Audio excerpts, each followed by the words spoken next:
Meski terlihat kecil, tetapi kenaikan PPN menjadi 12% untuk layanan streaming akan dirasakan bagi mereka yang berlangganan beberapa aplikasi sekaligus.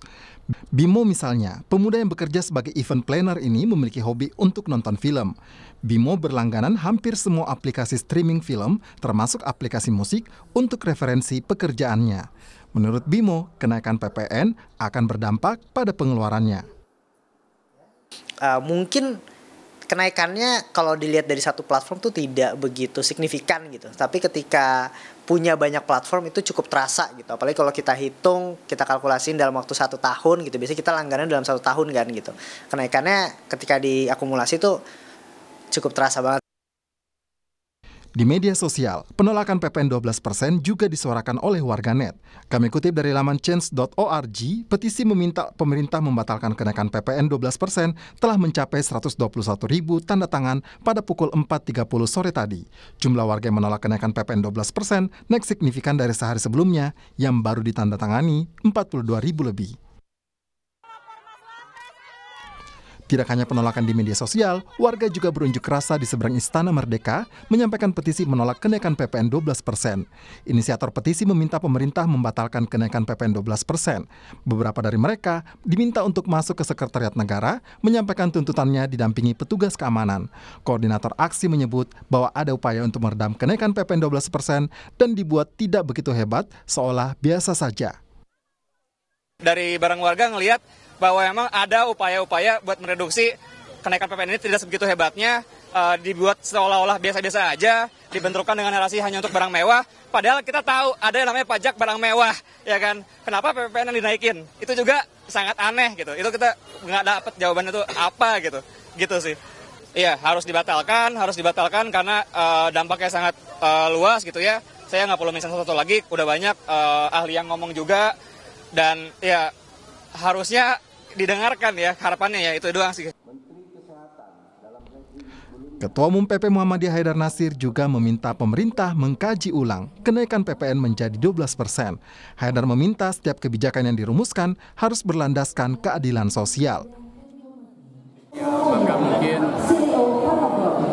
betul-betul dikaji ulang ya, sehingga kebijakan pajak juga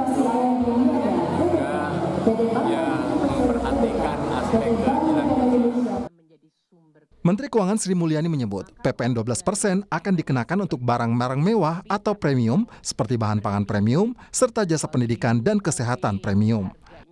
Sementara daging yang dinikmati masyarakat secara umum berkisar 50 sampai 200 ribu per kilo, dia tidak dikenakan PPN. Demikian juga dengan kategori barang-barang yang memang dikategorikan sebagai mewah premium dan dikonsumsi terutama untuk kelompok yang paling mampu akan dikenakan PPN.